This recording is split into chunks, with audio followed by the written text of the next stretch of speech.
The bitter winter wind howled across the desolate landscape of Sierra Vista, Arizona, slicing through the thin wooden walls of the old shed like a knife through butter. Inside, Tabitha and Teresa Turner huddled together, their breath forming small clouds in the frigid air as they struggled to maintain what little body heat remained between them. The lock on the door, a heavy iron padlock meant for livestock, not people, had sealed their fate hours ago, and with each passing minute, the temperature dropped further, threatening to claim their lives before the dawn broke. "I can't feel my toes anymore, Tabby," Teresa whispered, her voice trembling as she pressed closer to her older sister. At 21, she was 2 years younger than Tabitha, and despite her usual spirited nature, fear had crept into her hazel eyes. "Do you think anyone will find us before?" "Don't talk like that," Tabitha interrupted, wrapping her arms tighter around her sister's shoulders. Despite her outward confidence, she knew their situation was dire. Walter Manning, their stepfather, had locked them in after discovering their plans to escape his tyranny. The blizzard that had descended upon Sierra Vista that evening was the worst in years, turning their prison into an ice box. "Someone will come. They have to." As if in answer to her desperate prayer, the sound of approaching hoofbeats cut through the wailing wind. Both sisters froze, listening intently, hardly daring to believe their ears. "Hello, is anyone out here?" a deep voice called, barely audible through the storm. "Here, we're in here," Tabitha shouted, her voice hoarse from the cold. She scrambled to her feet, pulling Teresa with her as they pounded on the door. "Please help us. We're locked in." Through the small gap beneath the door, they could see the glow of a lantern approaching. There was a moment of silence, then the rattle of the padlock being examined. "Stand back from the door, ladies," the voice instructed. "I'm going to break this lock." 3 gunshots rang out in quick succession, the sound deafening in the small space. The sisters clung to each other as splinters flew, and then suddenly, blessedly, the door swung open. Standing before them was a tall figure silhouetted against the swirling snow, his broad shoulders dusted white and a smoking pistol in his gloved hand. "Griffin Yates," he introduced himself, holstering his weapon and stepping forward to offer his coat to the shivering women. "Let's get you somewhere warm before you freeze to death." Neither sister could have known in that moment that their rescue wasn't just an escape from death. It was the beginning of a story that would change all of their lives forever. Griffin Yates had not planned to be anywhere near Sierra Vista that night. The 26-year-old cowboy had been making his way back to the ranch, where he worked when the blizzard struck with unexpected ferocity. Seeking shelter, he'd spotted the distant lights of the Turner homestead and made his way toward it, only to hear faint cries for help as he passed the storage shed. Now, as he led the 2 half-frozen sisters toward his horse, he wondered what kind of monster would lock women in an unheated shed during the worst storm of the season. His stallion, Thunder, stamped impatiently as they approached, clearly eager to be out of the biting wind. "My ranch is too far in this weather," Griffin explained, helping Teresa onto the horse first. "We'll have to go back to your house." "No," both sisters exclaimed in unison, terror evident in their voices. Tabitha, her lips blue with cold, explained hurriedly, "Our stepfather is the one who locked us out here. If he sees us, he'll—" Griffin's expression darkened. "Say no more. The Prescott Hotel is about 2 miles from here. We can make it if we hurry." Tabitha nodded gratefully as he helped her onto Thunder behind her sister. Griffin swung up behind them both, his arms creating a protective barrier as he took the reins. The horse snorted, unhappy about the extra weight, but began moving steadily through the snow at his master's urging. The journey to town was arduous. The storm had intensified, visibility reduced to mere feet ahead of them. Griffin guided them by memory and instinct, his body providing some shelter from the wind for the sisters. Tabitha found herself pressed against his chest, feeling the steady beat of his heart through his shirt, and despite their dire circumstances, she couldn't help but notice the strength in the arms that encircled them. When they finally reached the Prescott Hotel, all three were nearly frozen. Mrs. Prescott, the proprietor, was a kindly widow who took one look at the bedraggled trio and sprang into action. "Mercy me! Come in before you catch your death." She ushered them inside, calling for hot water and blankets. "Griffin Yates, what in tarnation were you doing out in this weather? And with these poor girls too?" "Found them locked in a shed out at the Turner place," Griffin explained briefly as he helped the sisters to chairs by the roaring fireplace. "Need a room for them, Agatha? I'll pay." "Nonsense, boy. No one's paying tonight. These girls need warmth and rest, not billing worries." Mrs. Prescott turned to the sisters. "I'm Agatha Prescott, dears. Let's get you warmed up." Tabitha, finally beginning to feel sensation returning painfully to her extremities, managed a grateful smile. "I'm Tabitha Turner, and this is my sister Teresa. Thank you for your kindness, Mrs. Prescott." "Walter Turner's stepdaughters." Mrs. Prescott's eyebrows rose, and she exchanged a knowing look with Griffin. "Well, that explains a few things. That man has a reputation, and not a good one." As Mrs. Prescott bustled about preparing hot tea and sending for the doctor, Tabitha found herself watching Griffin. He stood by the fire, his profile strong in the flickering light. Melting snow dripped from his dark hair, and his rugged features were set in a concerned frown as he spoke quietly with Mrs. Prescott. When he caught her looking, his expression softened and he offered a reassuring nod. In that moment, exhausted and still frightened but finally safe, Tabitha felt something stir within her that had nothing to do with the warmth of the fire.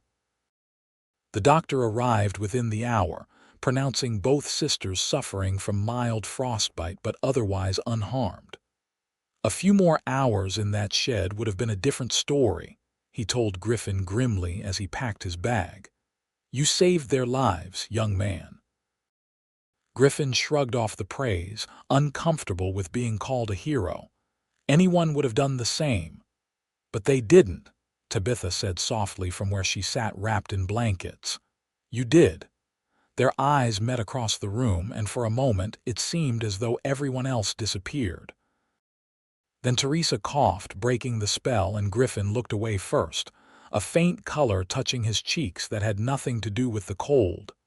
As the sisters were shown to their room for the night, Tabitha turned back one last time. "Thank you, Mr. Yates." "Griffin," he corrected gently. "Just Griffin." "Griffin," she repeated, his name feeling right on her lips. "I don't know how we'll ever repay you." "You don't need to," he assured her. "Get some rest. We'll figure out what to do about your stepfather in the morning."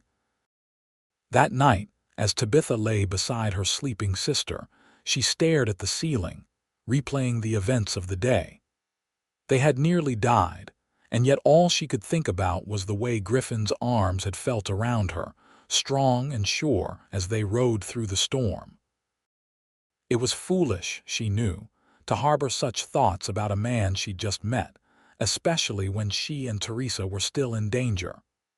Walter would be looking for them come morning, and his temper was legendary.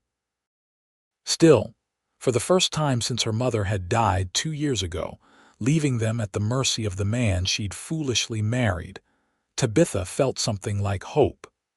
Whatever came next, they weren't alone anymore. Morning arrived with clear skies and a town transformed into a white wonderland. The blizzard had dropped nearly 2 feet of snow overnight, bringing Sierra Vista to a standstill.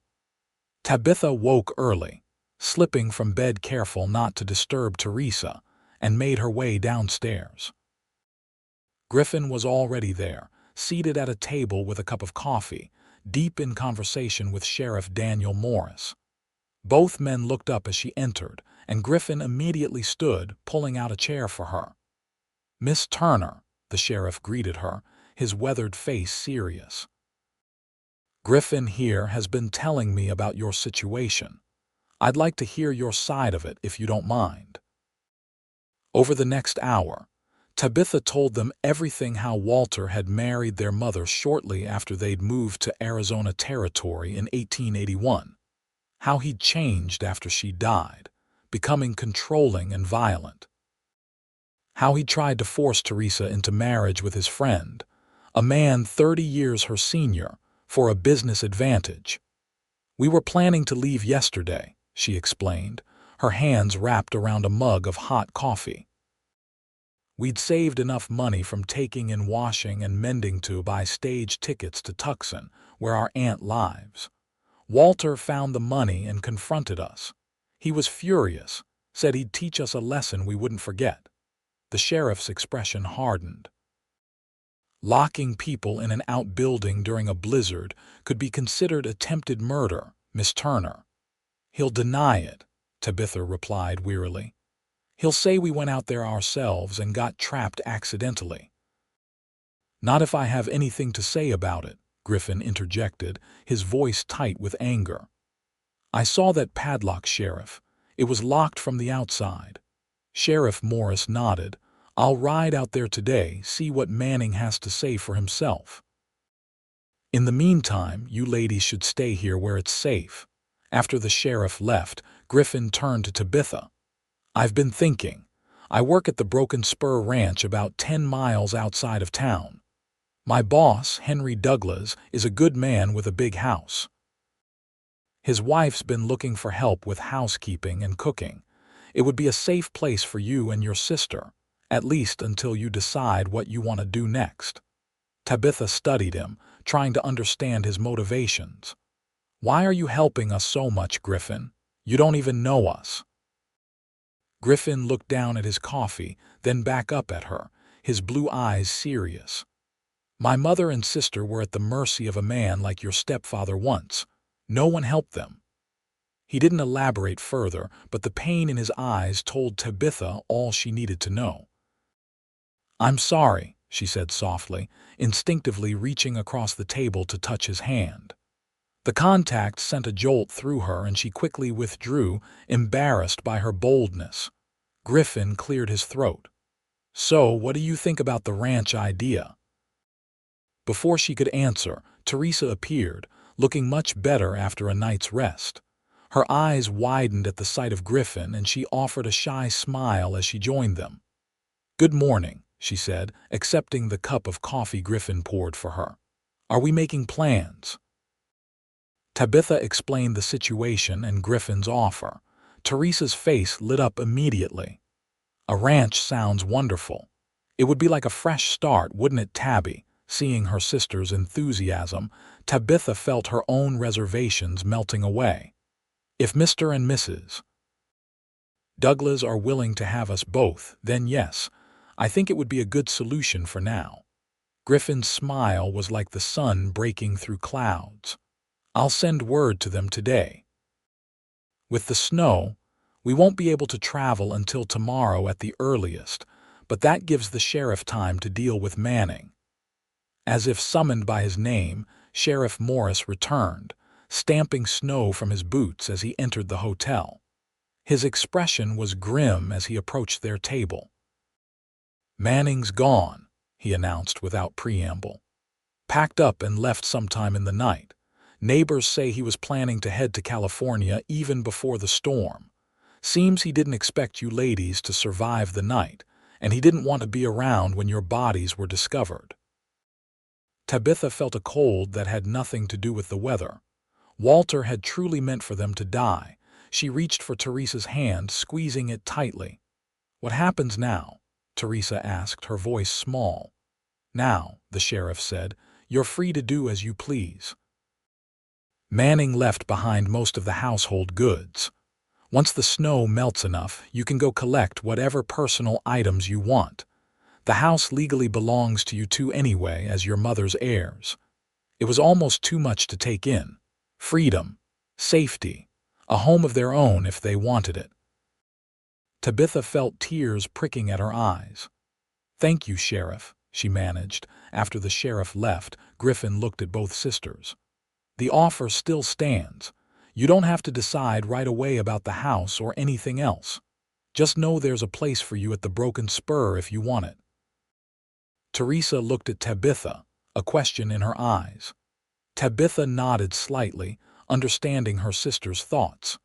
Despite the house now being theirs, too many painful memories lingered there. A fresh start was what they both needed. "We'd be grateful for the opportunity to work at the ranch," Tabitha told Griffin. "At least until we figure out our next steps." Griffin's smile was worth any uncertainty she might have felt. "I'll ride out tomorrow to speak with the Douglases. The trail should be passable by then." That evening, Mrs. Prescott insisted on hosting an impromptu dinner for the hotel's few guests, creating a festive atmosphere despite the circumstances. As they ate, Griffin regaled them with stories of life on the ranch, the cattle drives, the characters he worked with, the beautiful landscapes of the Arizona Territory. Tabitha found herself laughing more than she had in years, drawn to Griffin's easy humor and kind eyes. Whenever their gazes met, that same strange, fluttering sensation returned to her chest. It was unsettling and exhilarating all at once. After dinner, as Teresa helped Mrs. Prescott clear the dishes, Griffin invited Tabitha to sit with him by the fire. "Tell me about yourself," he said, his voice quiet in the comfortable hush of the evening. "Not the hard parts, I know enough of those. Tell me what makes Tabitha Turner smile." The question caught her off guard. It had been so long since anyone had cared about her happiness that she had to think carefully before answering. "Books," she said finally. "I love to read. Our mother was a schoolteacher before she married Walter, and she taught us both to love stories. And music. Teresa plays the piano beautifully, and sometimes I sing along." She paused, suddenly self-conscious. "It's silly, I know." "It's not silly at all," Griffin assured her. "The Douglases have a piano that hasn't been touched in years. Martha, that's Henry's wife, used to play, but her hands are too arthritic now. She'd be thrilled to hear music in the house again." Tabitha smiled at the thought. "What about you? What makes the heroic Griffin Yates smile?" He laughed, the sound rich and warm. "Heroic? Hardly. I'm just a cowboy who was in the right place at the right time." He considered her question for a moment. "Horses, I suppose. I've always had a way with them, even the most difficult ones, and open spaces. The freedom of riding across the territory with nothing but sky above you and good earth below." "That sounds lovely," Tabitha said wistfully. "I've never learned to ride. Mother thought it wasn't ladylike." Griffin's eyes lit up. "I could teach you, both of you, if you'd like. Everyone at the Broken Spur knows how to ride. It's practically a requirement." "I'd like that," Tabitha said softly, allowing herself to imagine a life where such simple pleasures were possible. As the evening wore on and the fire burned low, Tabitha found herself reluctant to leave Griffin's company. There was something about his presence that made her feel safe and valued in a way she hadn't experienced since before her mother's death. "We should get some rest," she said finally, rising from her chair. "Tomorrow will be a busy day." Griffin stood as well, towering over her slight frame. "I'll come back for you both once I've spoken with the Douglases. It should only take a few hours." "Thank you, Griffin, for everything." Impulsively, she reached up and placed a gentle kiss on his cheek, then hurried upstairs before she could see his reaction, her heart racing as if she'd done something far more scandalous than a simple gesture of gratitude. In their room, Teresa was already in bed but still awake, a knowing smile on her face as Tabitha entered. "You like him," she stated simply. "Don't be ridiculous," Tabitha protested, busying herself with getting ready for bed. "He's being kind, that's all." "MMHMM," Teresa hummed skeptically. "And I suppose the way you look at him is just gratitude too." Tabitha threw a pillow at her sister, laughing despite herself. "Go to sleep, you impossible girl." But as she lay in bed later, listening to Teresa's steady breathing, Tabitha couldn't deny that her sister was at least partly right. Griffin Yates had awakened feelings she'd thought long buried beneath the hardships of the past few years. Whether anything would come of those feelings remained to be seen, but for the first time in a long while, she allowed herself to hope. True to his word, Griffin departed early the next morning for the Broken Spur Ranch. The sisters spent the day helping Mrs. Prescott around the hotel, grateful for the chance to repay some of her kindness. By mid-afternoon, the sun had melted enough snow that Sheriff Morris was able to take them to their former home to collect their belongings. The house felt different without Walter's oppressive presence, emptier, but somehow lighter. Tabitha moved through the rooms quickly, gathering the few possessions that mattered: her mother's Bible and locket, some clothing, a few cherished books. Teresa collected her sheet music and a small music box that had been a gift from their father before his death many years ago. "It feels strange," Teresa said as they prepared to leave. "This was our home, but I don't feel anything for it now except relief that we're leaving." "Home isn't always a place," Tabitha replied, looking around one last time. "Sometimes it's just the people you're with." They were back at the hotel by late afternoon, their meager possessions packed into 2 small trunks. Griffin had not yet returned, and as the hours passed, Tabitha found herself growing anxious. The trail might be worse than he thought, Mrs. Prescott reassured her as they prepared dinner. "Griffin knows these mountains better than most. He'll be fine." Just as they were sitting down to eat, the door swung open, bringing with it a gust of cold air and a snow-dusted Griffin. His face broke into a smile when he saw the sisters. "Good news," he announced, removing his hat and coat. "The Douglases are delighted at the prospect of having you both at the ranch. Martha's particularly excited about Teresa's piano playing." The relief Tabitha felt was overwhelming. She hadn't realized how tense she'd been until that moment, when their future suddenly seemed secure. "When can we leave?" Teresa asked eagerly. "Tomorrow morning," Griffin replied, accepting the plate Mrs. Prescott handed him with a grateful nod. "The trail's clear enough now, and Henry's sending a wagon for your things. It should be about a 3-hour journey." That night, Tabitha had trouble sleeping, her mind filled with thoughts of what awaited them at the Broken Spur. Would the Douglases truly welcome them, or would they feel like intruders? And what of Griffin? Would seeing him daily make these confusing feelings grow stronger?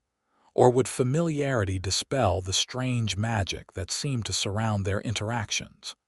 Dawn broke clear and cold, the storm a distant memory as they loaded their few possessions onto the wagon Henry Douglas had sent. The driver, an older cowhand named Frank, was taciturn but polite, helping them up onto the bench seat beside him. Griffin rode alongside on Thunder, occasionally pointing out landmarks or sharing stories about the area as they traveled. The landscape was breathtaking rolling hills covered in snow giving way to pine forests, with mountains rising majestically in the distance. "That's Broken Spur land," Griffin announced eventually, gesturing to a vast expanse before them. "One of the largest ranches in the territory. Henry Douglas started with nothing 20 years ago and built all this." As they crested a hill, the ranch came into view, a sprawling main house surrounded by barns, corrals, and bunkhouses, smoke rising from multiple chimneys. Cattle dotted the distant fields, dark specks against the white snow. "It's beautiful," Tabitha breathed, taking in the scene. Griffin smiled proudly. Wait until you see it in spring when everything's green and the wildflowers bloom." The wagon pulled up to the main house, a two-story structure built of timber and stone. Before they'd even come to a complete stop, the front door opened, and a woman emerged, tall, silver-haired, with a face lined by years of frontier life but lit by a warm smile. "You must be the Turner sisters," she called, descending the porch steps with surprising agility for her age. "I'm Martha Douglas. Welcome to Broken Spur." Tabitha and Teresa were ushered inside to a home unlike anything they'd expected on a cattle ranch. The main parlor was furnished with pieces that wouldn't have looked out of place in an Eastern mansion: plush sofas, polished tables, and in the corner, a beautiful mahogany piano that made Teresa gasp with delight. "Griffin tells me you play," Martha said, following Teresa's gaze. "It would be wonderful to have music in the house again." "She plays beautifully," Tabitha confirmed, watching her sister approach the instrument reverently. "And you sing, I hear," Martha continued, turning to Tabitha. "My Henry loves music. He'll be pleased." Henry Douglas himself appeared, a short while later, a bear of a man with a booming voice and hearty laugh, who welcomed them, as if they were long-lost relatives, rather than strangers seeking employment. "Any friend of Griffin's is welcome here," he declared, clapping the younger man on the shoulder with obvious affection. "That boy's got the best judgment of any hand I've ever hired." Over dinner that evening, the sisters learned more about the ranch and their new employers. The Douglases had no children of their own, having married late in life after Henry had established his ranch.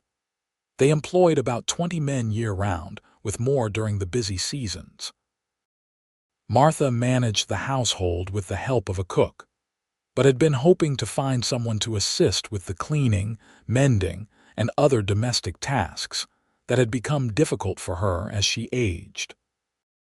"It seems Providence that you two should come along just when we needed you most," Martha said, serving apple pie for dessert, "and with exactly the skills we require." After the meal, at Henry's request, Teresa played the piano while Tabitha sang hesitantly at first, then with growing confidence as she saw the genuine pleasure on their hosts' faces. Griffin watched her from across the room, his expression unreadable in the lamplight, but she felt his gaze like a physical touch. Later, as Martha showed them to their rooms, adjacent chambers on the second floor with a connecting door between them, Tabitha found herself overwhelmed by the day's events. "I know it's a lot to take in," Martha said kindly, noticing her expression, "but I hope you'll be happy here. Griffin speaks very highly of you both." "He saved our lives," Tabitha said simply. "We owe him everything." Martha's eyes twinkled. "That young man thinks the world of you, my dear, especially you." Before Tabitha could respond to this startling statement, Martha wished them good night and departed, leaving Tabitha to wonder just how transparent her feelings for Griffin had become.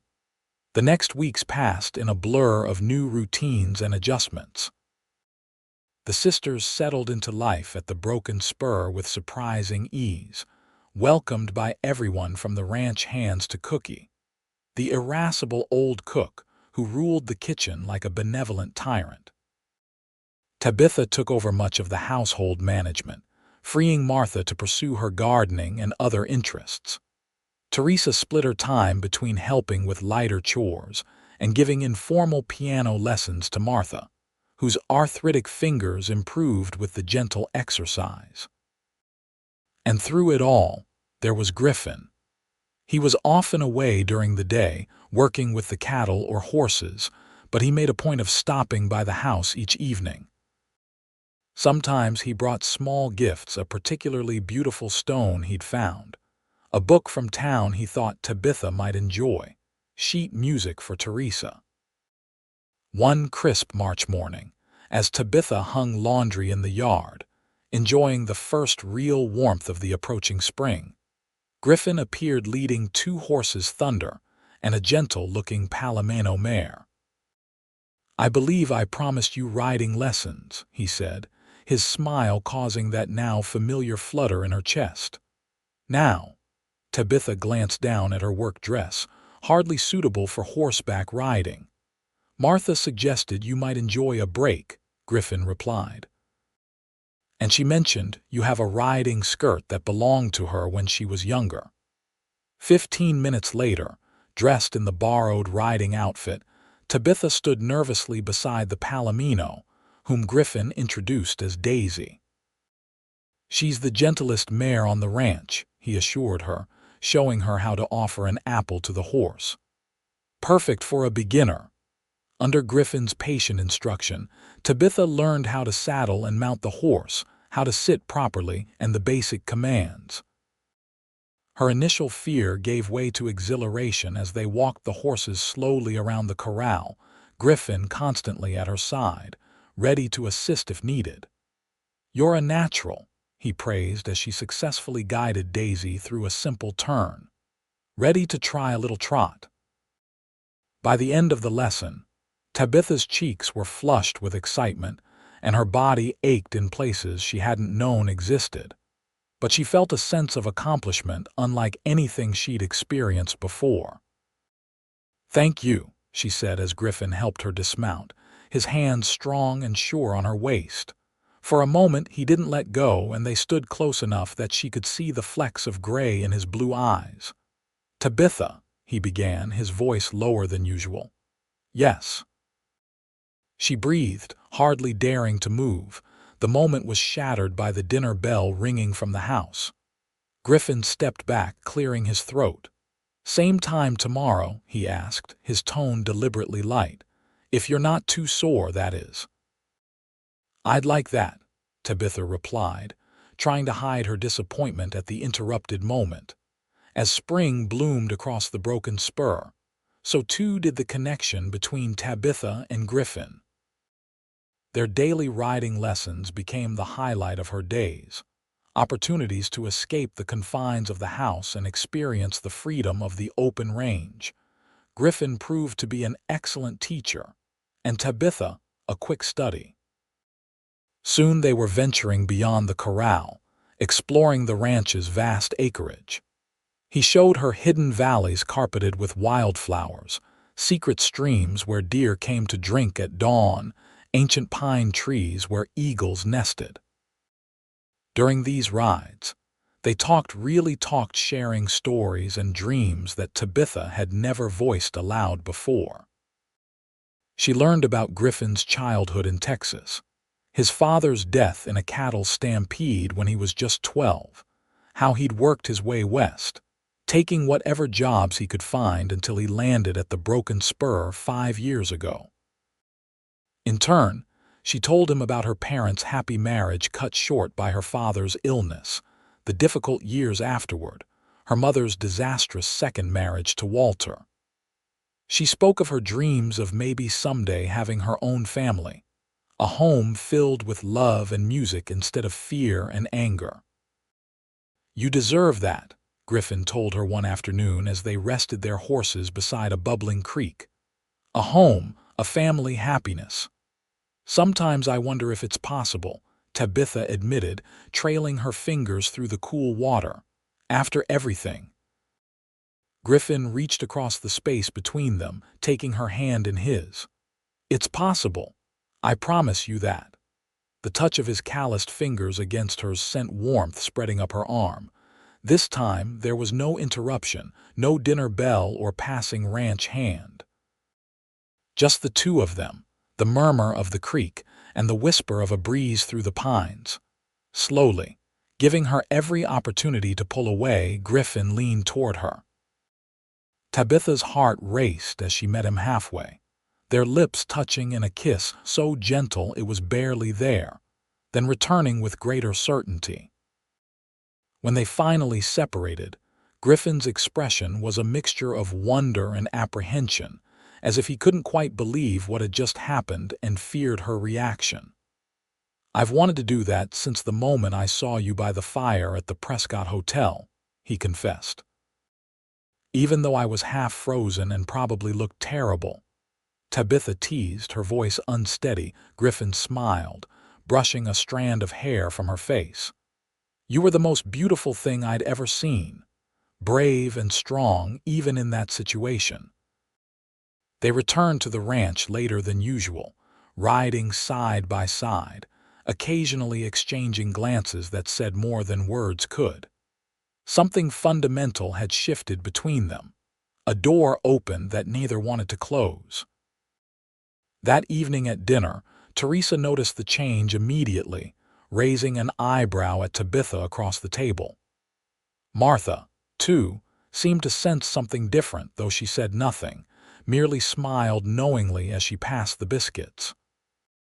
After dinner, as had become their custom, Teresa played the piano while the others listened. When she began a romantic ballad, Griffin discreetly took Tabitha's hand beneath the table, his thumb tracing circles on her palm. The next few weeks passed in a golden haze for Tabitha. During the days, she worked alongside Martha, learning to manage a household far larger than she'd ever been responsible for before. In the evenings, there were quiet moments with Griffin, walks in the garden, conversations on the porch, and increasingly stolen kisses when they could find privacy. By mid-April, it was common knowledge around the ranch that Griffin Yates was courting Tabitha Turner. The ranch hands teased him good-naturedly, and even Henry made the occasional comment about young love blossoming under his roof. On a particularly beautiful Sunday afternoon, Griffin suggested a picnic, just the two of them. Martha packed a basket with fried chicken, biscuits, and apple pie, giving Tabitha a conspiratorial wink as she handed it over. They rode to a meadow Griffin had discovered, where a lone oak tree provided shade and a perfect view of the mountains. After they'd eaten, they sat side by side against the tree trunk, Griffin's arm around Tabitha's shoulders. "I've been thinking," he said after a comfortable silence.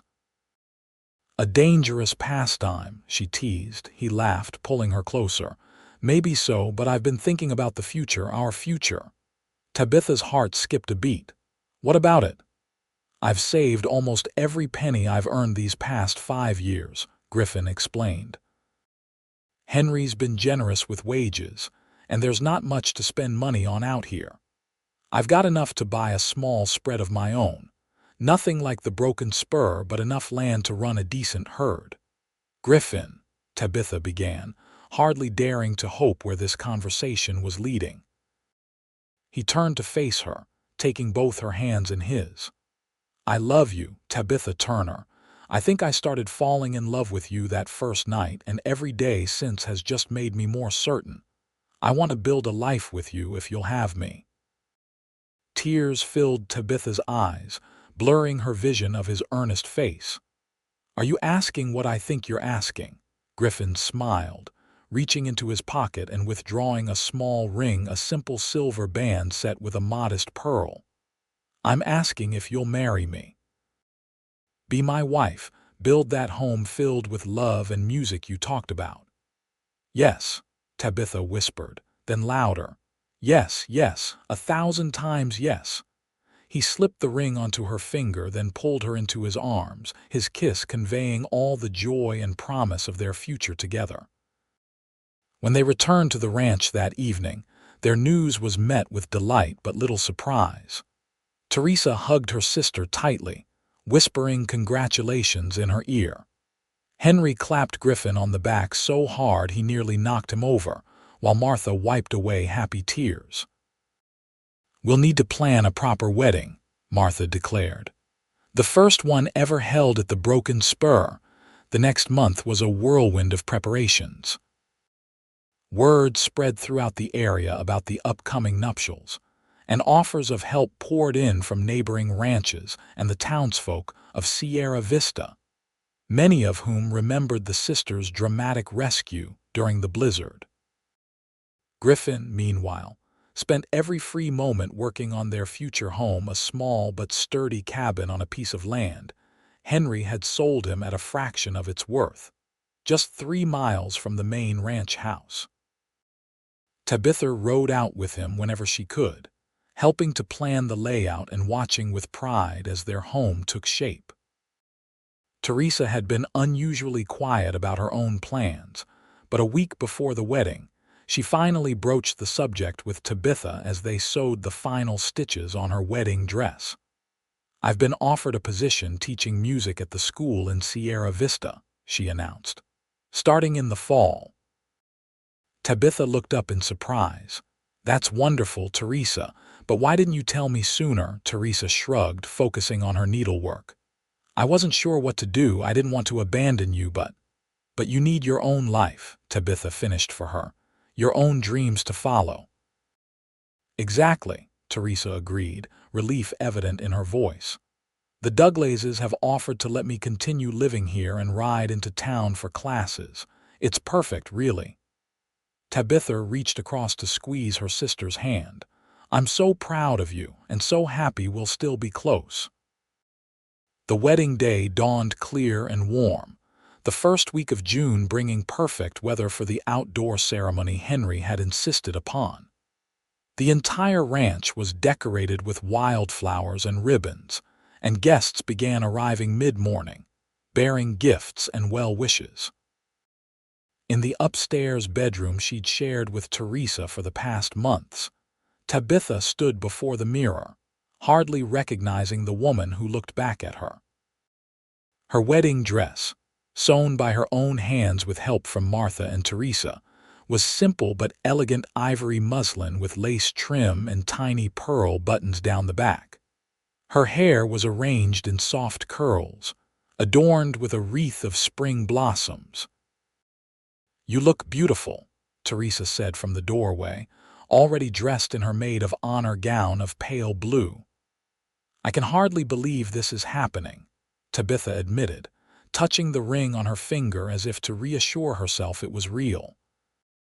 "6 months ago we were locked in that shed, certain we were going to die, and now you're marrying the man who saved us," Teresa finished, coming to stand beside her sister.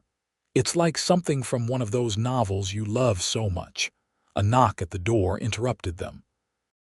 Martha entered, her eyes immediately filling with tears at the sight of Tabitha. "Oh, my dear," she said, pressing a handkerchief to her lips. "You are a vision. Griffin is a very fortunate man." "I'm the fortunate one," Tabitha replied, embracing the older woman who had become like a mother to her. "It's time," Martha announced after composing herself. "Everyone's ready." Downstairs, the front parlor had been transformed. The furniture had been moved to make room for rows of chairs, now filled with guests. At the far end, beside the flower-draped fireplace, stood Griffin, more handsome than Tabitha had ever seen him in a new black suit, his dark hair neatly combed, his face solemn with nerves. Henry Douglas waited to escort her down the makeshift aisle, having asked for the honor in place of her father. As the piano began to play, Teresa had insisted on hiring another musician, so she could participate fully in the ceremony. He offered Tabitha his arm. "Ready, my dear." "More than ready," she replied with a confidence that surprised her. As they walked slowly between the rows of guests, Tabitha kept her eyes fixed on Griffin. The moment he saw her, his entire face transformed, joy replacing nervousness. When Henry placed her hand in Griffin's, she felt a sense of rightness that transcended words. The minister's voice was clear in the hushed room as he spoke of love and commitment, of building a life together through good times and bad. When it came time for their vows, Griffin's voice was steady, his eyes never leaving hers as he promised to cherish and protect her all the days of his life. "I give you this ring as a symbol of my love," he said, sliding a gold band next to her engagement ring. "With all that I am and all that I have, I honor you." Tabitha's own voice trembled slightly as she repeated the vows, placing a matching band on his finger. With all that I am and all that I have, I honor you.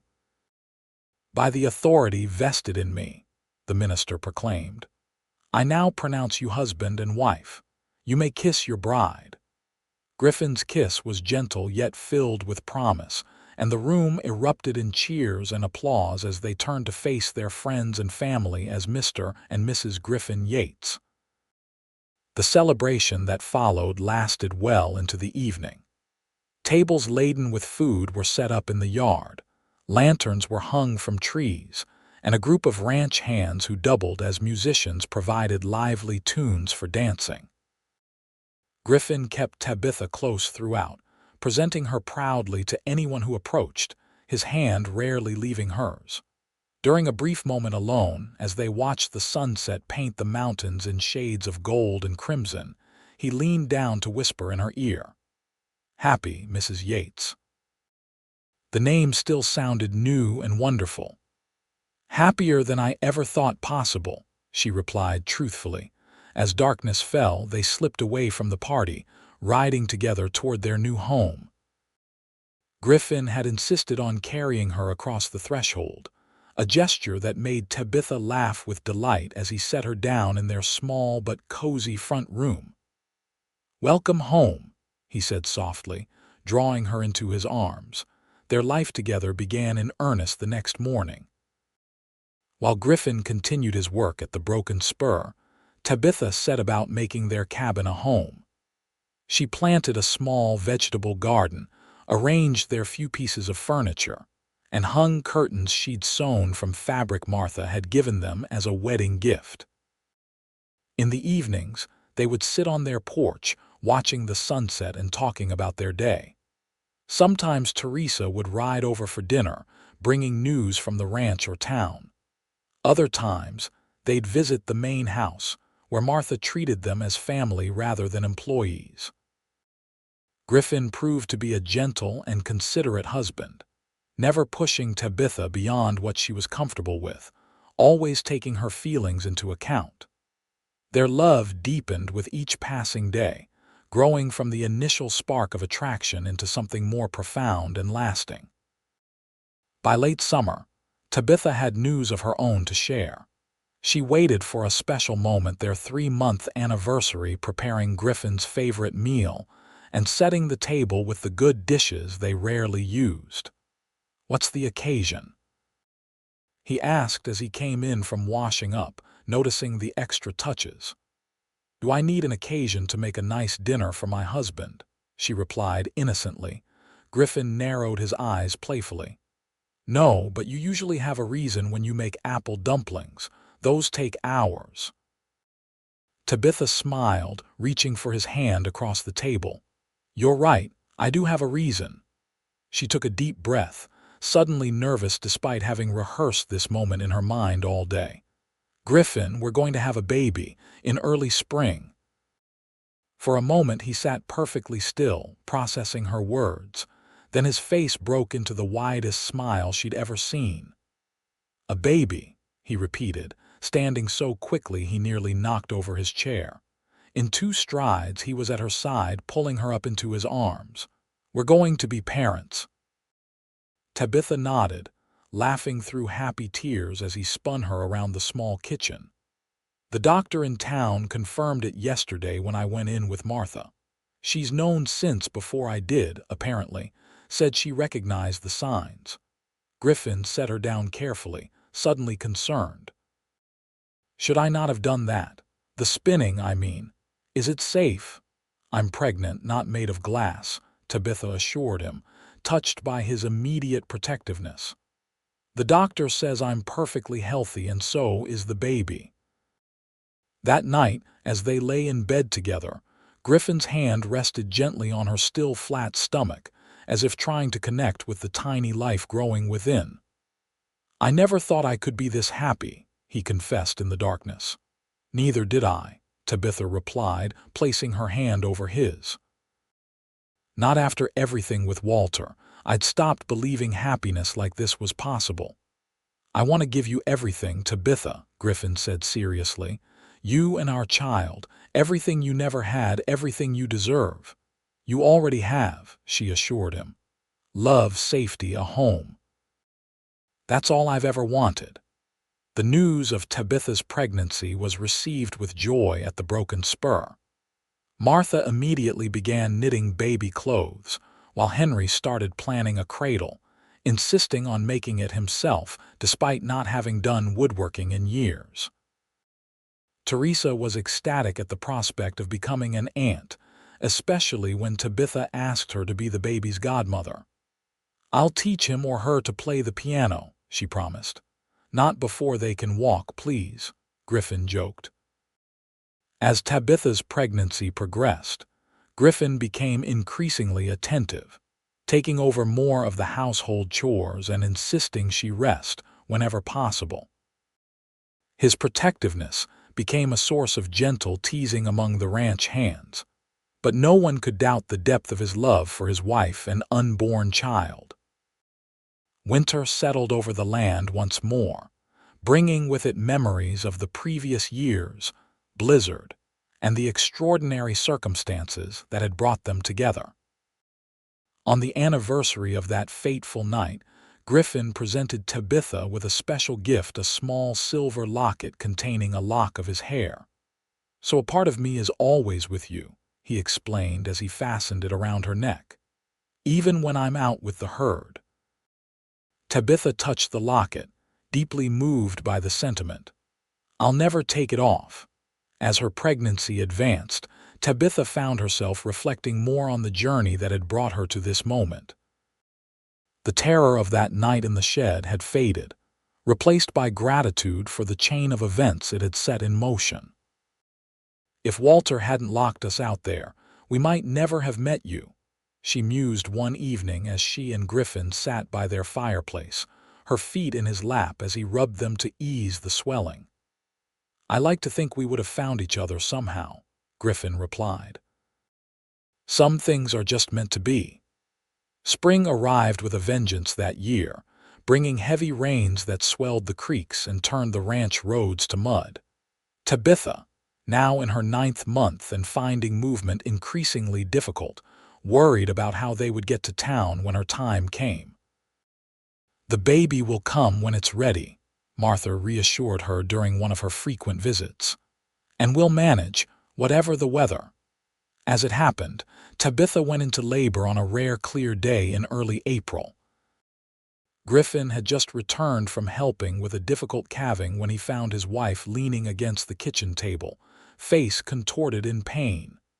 "It's time," she managed between breaths. "The baby's coming." What followed were the most harrowing and miraculous hours of their lives. Unable to risk the journey to town, they sent for Martha, who arrived with Teresa and the ranch's cook, who had helped deliver babies before. Griffin refused to leave Tabitha's side, holding her hand through each contraction, wiping her brow, murmuring encouragement even as his own face reflected his fear. Outside the bedroom, Teresa paced anxiously, while Martha calmly directed the preparations. After 14 hours of labor, just as the sun was setting, their son entered the world with a lusty cry that brought tears to everyone's eyes. "A boy," Martha announced, wrapping the infant in a soft blanket before placing him in Tabitha's arms. "A strong, healthy boy." Tabitha looked down at the tiny red face, overwhelmed by a love so powerful it took her breath away. When she glanced up at Griffin, she saw her own emotions mirrored in his tear-filled eyes. "He's perfect," Griffin whispered, gently touching his son's cheek with one finger. "Absolutely perfect." They named him Samuel Henry Yates Samuel, after Tabitha's father, and Henry after the man who had given them so much. As news of the birth spread across the ranch, celebrations broke out, with even the most grizzled cowboys stopping by to offer congratulations and admire the newest resident of the Broken Spur. The first months of parenthood were a blur of sleepless nights, endless feedings, and joy so intense it sometimes brought Tabitha to tears. Griffin proved to be as natural a father as he was a horseman, often walking the floor with Samuel when he was fussy, singing old cowboy songs in his deep voice until the baby settled. "He has your eyes," Tabitha observed one morning as they sat on the porch, Samuel cradled in Griffin's arms. The baby was nearly 3 months old now, beginning to smile and coo in response to their voices. "And your determination," Griffin replied, laughing as Samuel grabbed his finger with surprising strength. "He'll be riding before he walks this one." By the time Samuel's first birthday approached, their little cabin had become too small for their growing family. Griffin had been working with Henry on plans for an expansion, adding 2 more bedrooms and a larger kitchen. "We'll need the space," he explained as they reviewed the drawings one evening after Samuel was asleep. "Especially if we have more children." Tabitha smiled, a secret tucked away that she planned to reveal on Samuel's birthday. "We might need to start sooner than you think." Griffin's head snapped up, his eyes wide. "Are you saying what I think you're saying?" She nodded, her hand instinctively moving to her still flat stomach. "The doctor confirmed it yesterday. Another baby, probably due in late fall." The celebration for Samuel's birthday turned into a double celebration as they shared their news with family and friends. Teresa, now established as the town's music teacher and engaged to a young doctor she'd met through her work, was especially excited. "2 nieces or nephews to spoil," she declared happily, watching as Samuel toddled unsteadily between the adults, delighting in the attention. As the party wound down and guests departed, Tabitha stood on the porch of their expanded home, Griffin's arm around her waist, Samuel sleeping against his father's shoulder. The setting sun painted the landscape in the same golden hues as on their wedding day, nearly 2 years earlier. "If someone had told me 3 years ago that this would be my life," Tabitha mused, "I never would have believed them. From that freezing shed to this, it seems impossible." Griffin pressed a kiss to her temple. "Not impossible, just the greatest piece of luck that ever happened to me. Finding you and Teresa that night changed everything." "For us too," she agreed, turning in his arms to face him. "You didn't just save our lives, Griffin. You gave us a new one, a better one than I ever dared to dream of." As the stars began to appear in the darkening sky, they stood together, husband and wife, parents, a family built from the ashes of hardship and nurtured by love. The bitter cold of that winter night was a distant memory now, replaced by the warmth of a future they would build together, day by day, year by year. Their second child, a daughter they named Elizabeth Martha, arrived on a crisp November evening, completing their family circle. Like her brother before her, she was welcomed with joy not just by her parents and aunt, but by the entire extended family of the Broken Spur Ranch. As the years passed, Tabitha and Griffin watched their children grow, teaching them to ride, to appreciate music, to value kindness and courage above all else. Samuel inherited his father's way with horses, while Elizabeth showed early signs of her mother's love for books and singing. They never kept secret the story of how their parents met. It became a favorite bedtime tale, albeit with details softened for young ears. "The night Daddy rescued Mommy and Aunt Teresa from the storm," the children would request, settling into their beds with anticipation. On the 10th anniversary of that fateful night, Griffin surprised Tabitha with a special gift, the deed to a larger ranch of their own, adjacent to the Broken Spur. They had been saving for years, building their herd, and with Henry's blessing and partnership, they were ready to establish their own legacy. "Yates Ranch," Griffin said proudly as they stood on a hill overlooking their new land. "A place for our children, and maybe someday their children too." Tabitha leaned against his side, as much in love with him now as she had been on their wedding day. From a freezing shed to all this, she murmured. Some might call it a miracle. Griffin turned to her, framing her face in his hands with the same tenderness he'd always shown. I call it love, he said simply, before kissing her under the vast Arizona sky that had witnessed their journey from strangers to soulmates, from survival to triumph.